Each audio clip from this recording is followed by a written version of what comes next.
ఏంటి బావా? ఇప్పుడు లోపలికి ఎవరైనా వచ్చారా? నేను, బాబీ, అక్క. వాళ్ళ గురించి అడగట్లేదమ్మా. మన ఇంట్లో వాళ్ళు కాకుండా ఎవరన్నా బయట వాళ్ళు వచ్చారా? వచ్చారు. ఎక్కడున్నారు? ఇంకెక్కడుంటారు? అప్పుడు ఫంక్షన్కి వచ్చారు. ఫంక్షన్ అవ్వగానే వెళ్ళారు. అసలే టెన్షన్లో ఉన్నాను, ఇంకా టెన్షన్ పెట్టుకో. అంత కోపం ఎందుకులే బావా, ఇప్పుడైతే ఎవరూ రాలేదు. బాబీ, మనం ఆడుకుందాం రా. ఏమైందండి? నేను స్నానం చేస్తుంటే ఎవరో వచ్చి నన్ను చంపబోయారు.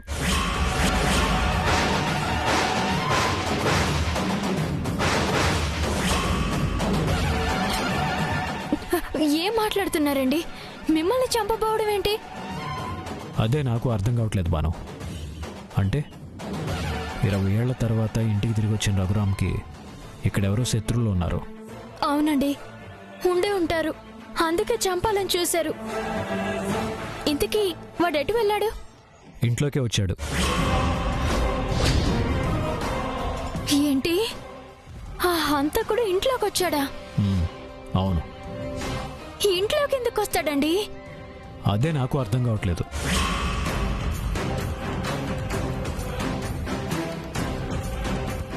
అంటే ఆ చంపాలనుకున్నవాడు ఈ ఇంట్లో మనిషి అంటారా?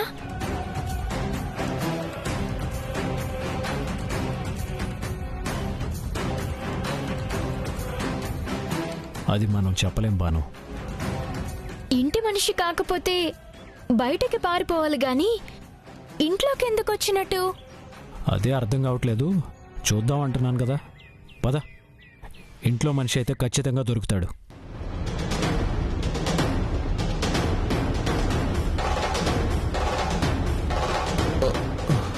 బాబాయ్, ఇక్కడ దాక్కున్నావేంటి?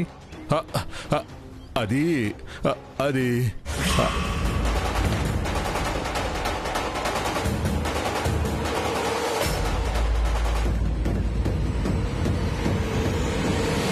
ఏవండి, మిమ్మల్ని చంపాలని చూసింది ఇతనేనా? అతనికి పోలికలేవు. నాకైతే ఇతని మీద అనుమానంగా ఉందండి. నువ్వు ఆగు. బాబాయ్, అడిగితే సమాధానం చెప్పరేంటి? ఇక్కడెందుకు దాక్కున్నారు? అది బాబు. బాబాయ్ ప్లీజ్, మీరిక్కడ ఎందుకు దాక్కున్నారో చెప్పండి. అంటే పిల్లలిద్దరూ దాగుడు మూతలు ఆడుతున్నారు బాబు. నన్ను కూడా ఆడమని గొడవ చేశారు. అందుకే బాబీగాడు పట్టుకుంటాడని ఈ మూలకొచ్చి దాక్కున్నాను. నిజమా? అబద్ధం చెప్పాల్సిన అవసరం నాకేముంది బాబు? నేనేమైనా అంతకుండా అబద్ధం చెప్పడానికి?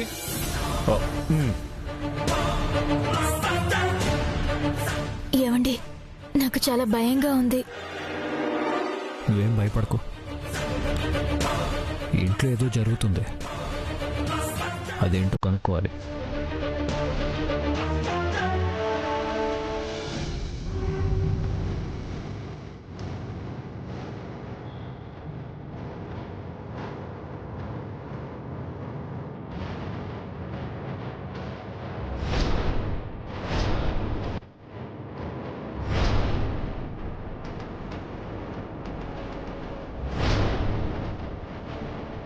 బాబాయ్, ఇక్కడ దాక్కున్నావేంటి? అది అది అడిగితే సమాధానం చెప్పరేంటి? ఇక్కడెందుకు దాక్కున్నారు? అది బాబు,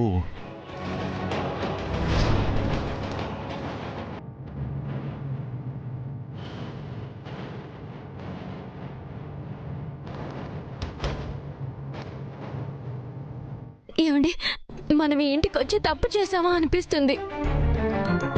అలా ఎందుకు అనుకోవడం? అలా అంటారేంటండి?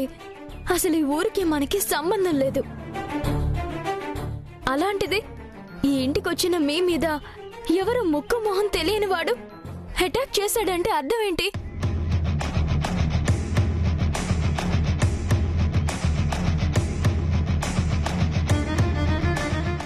వాడు చేసిన అటాక్ వల్ల మీకేదైనా అయ్యుంటే?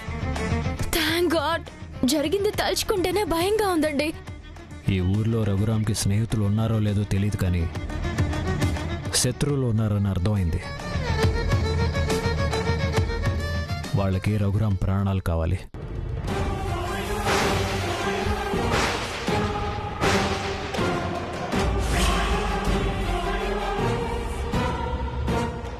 ప్రాణాలు తీసేంత శత్రుత్వం ఎందుకుంటుందండి? ఆస్తి కోసం కావచ్చు, లేదా పాత గొడవలు కావచ్చు. కారణం ఏదైనా ప్రాణాలు తీసేంత కక్ష మాత్రం రఘురామ్ శత్రువులకు ఉందని అర్థమైంది. ఇంతకు తెగించారంటే ఎవరై ఉంటారండి? నేను అదే ఆలోచిస్తున్నాను. మనం ఈ ఊరికి కొత్తగా వచ్చాం కాబట్టి శత్రువులు ఎవరో మనకు తెలీదు. శత్రువులకు కూడా మనం ఎవరో తెలీదు. వాడికి తెలిసిందల్లా నేనే రఘురామని, అంటే నా ప్రాణం. దట్ మీన్స్ రఘురామ్ ప్రాణం వాడికి కావాలి.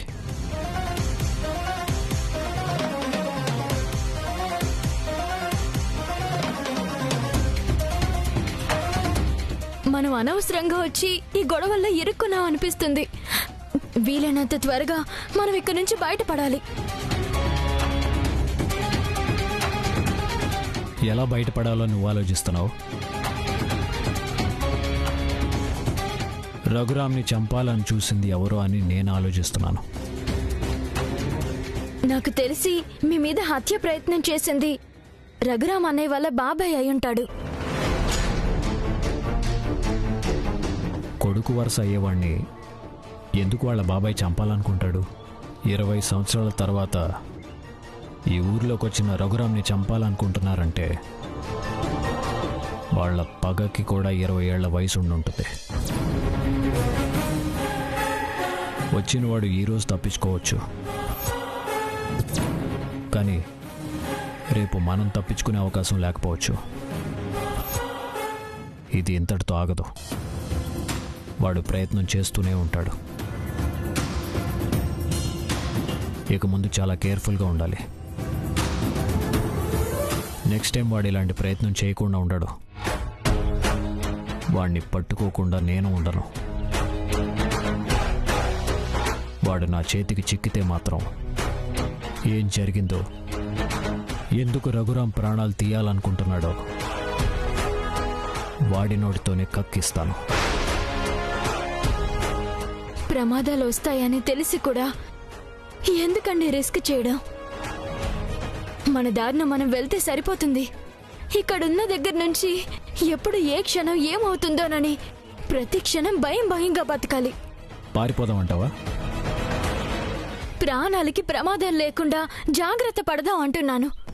ఎందుకంటే మీకు మీ స్నేహితుడు ఎంత ముఖ్యమో నాకు మీరు అంతకంటే ముఖ్యం. ఆ ప్రమాదం ఏదో నాకంటే నేను భయపడదానే కాదు, ప్రమాదం మీకు అని తెలిసిన తర్వాత నాకిక్కడ ఉండబుద్ధి కావట్లేదు. త్వరగా వెళ్ళిపోదామండి. ఇక్కడి నుంచి వెళ్ళిపోయి నా ప్రాణాలు నేను కాపాడుకుంటాను. మరి రఘురామ్ నానమ్మ ప్రాణాలు?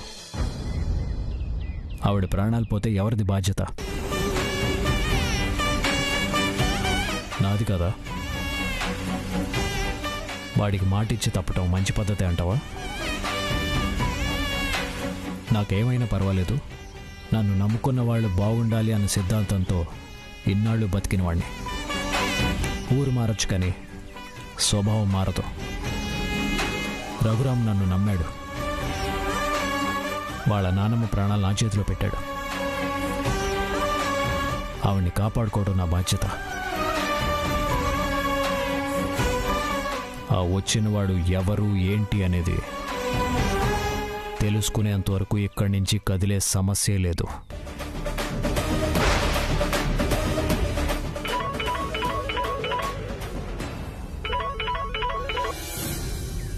హలో, నమస్తే సార్.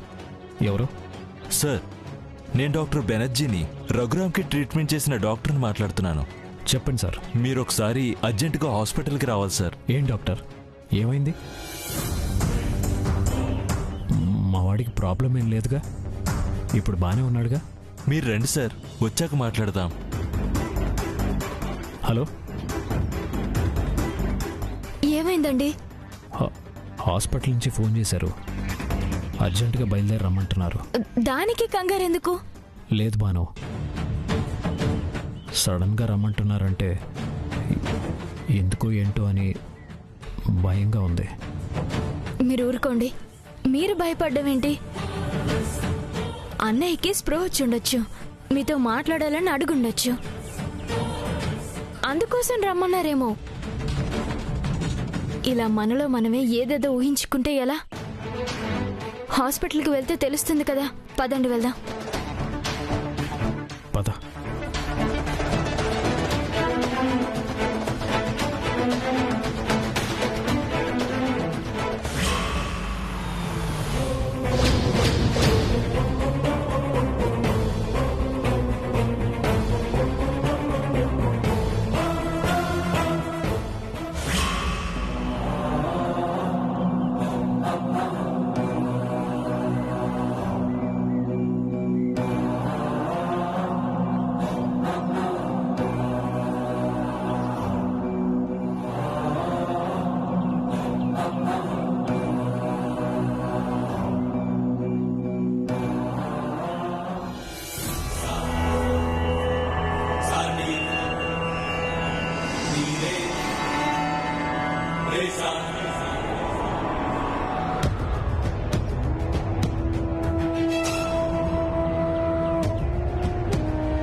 సార్, మా రఘు మీ ఫ్రెండు చనిపోయారు.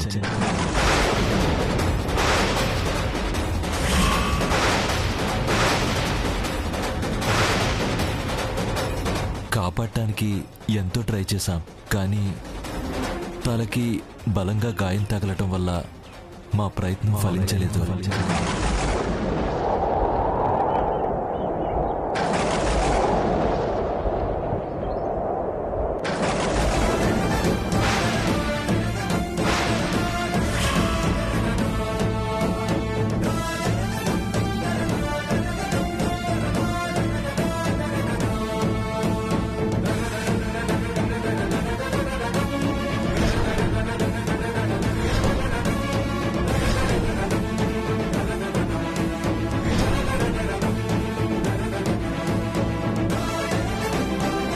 పొరపాటు మన జాతకాలు కలవక మన ఇద్దరం విడిపోతే, లేదా నువ్వో నేను చచ్చిపోతే? రఘురామ్,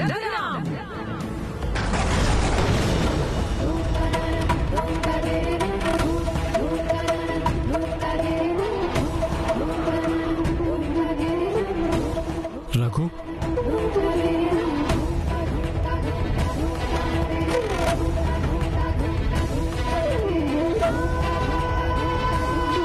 రఘు, రఘు కళ్ళు తెరవరా రఘు.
కళ్ళు తెరవరా రఘు. ఊరుకోండి. బాను, అన్నయ్య చివరి కోరిక తీర్చడానికే మనం వచ్చామేమో అనిపిస్తుంది.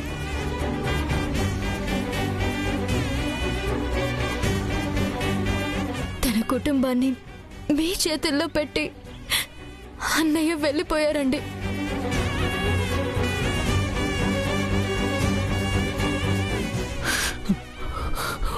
మాను 20 సంవత్సరాలుగా దూరం చేసుకునే కుటుంబాన్ని కళ్ళారా చూసుకోకుండానే వెళ్ళిపోయాడు బాను. ఇప్పుడు నేనేం చేయాలి? వాళ్ళకి నిజాన్ని ఎలా చెప్పాలి? ఈ నెల తర్వాత నా మనవడు తిరిగి వచ్చాడని ఆనందపడుతున్న పార్వతమ్మ గారికి వీడు లేడన్న నిజం చెప్తే తట్టుకోగలుగుతుందా?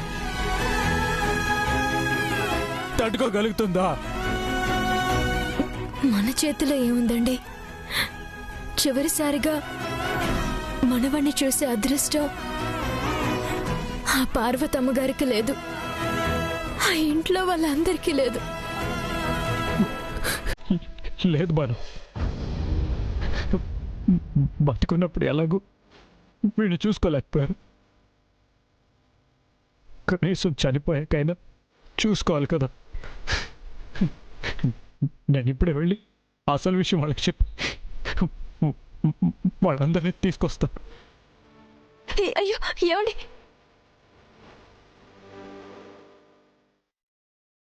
మనవడు లేడన్న నిజం చెప్పడం కన్నా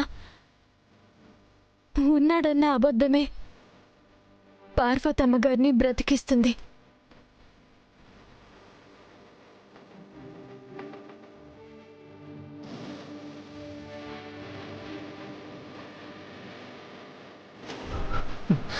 అబద్ధం చెప్పి వాళ్ళని ఇంకా మోసం చేయమంటావా?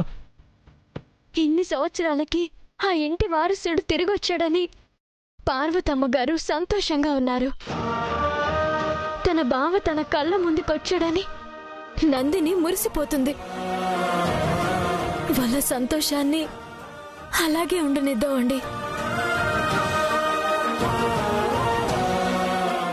ఇప్పుడు అన్నయ్య చనిపోయాడు అన్న నిజం చెప్పడం అంటే పార్వతమ్మ గారి ప్రాణాలు మనం తీయడమే అండి. ఆ పాపం మనకొద్దు. కానీ వాళ్ళకి చివరి చూపు కూడా లేకుండా చేయటం అది మంచిది కాదు బాను. చివరి చూపు చూసుకోవడానికి రఘురామ్ అన్నయ్యని వాళ్ళెప్పుడో చిన్నప్పుడు చూశారు. వాళ్ళ దృష్టిలో ఇప్పుడు రఘురామ్ అన్నయ్య మీ రూపంలో బ్రతికే ఉన్నాడు. నేనే రఘు అని ఇప్పటికే వాళ్ళని చాలా మోసం చేశాను. ఇంకా మోసం చేయమంటావా? ఇది మోసం ఎలా అవుతుందండి? ఎప్పుడూ దూరంగా వచ్చేసిన అన్నయ్య ఎప్పటికీ రానంత దూరంగా వెళ్ళిపోయాడు.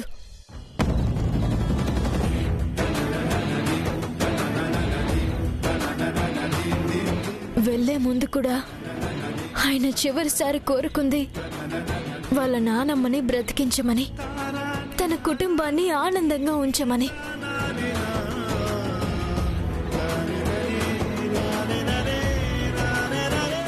మనం అన్నయ్యని బ్రతికించుకోలేకపోయినా తన ఆశని బ్రతికిద్దామండి.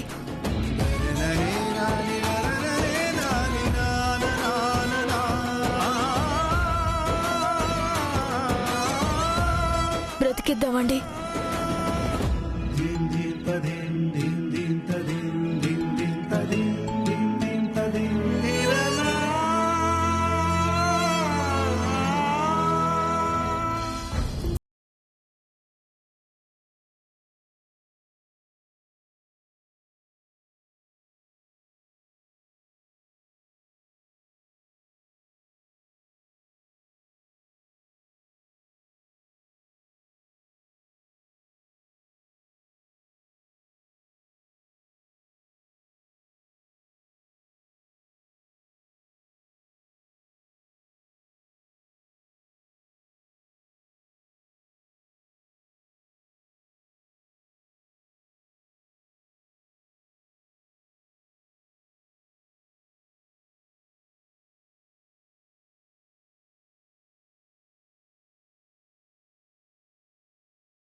కళ్ళ ముందు ఉండాల్సిన వాడు గుండెల్లో ఉన్నాడంటే అర్థం ఏంటో తెలుసా? ఈ కంటికి కనిపించకుండా దూరంగా వెళ్ళిపోయాడని.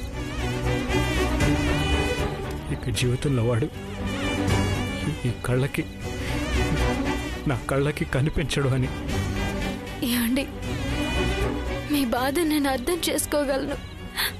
చూడండి, మనం ఏడ్చినంత మాత్రాన పోయిన వాళ్ళు తిరిగి రారు కదా.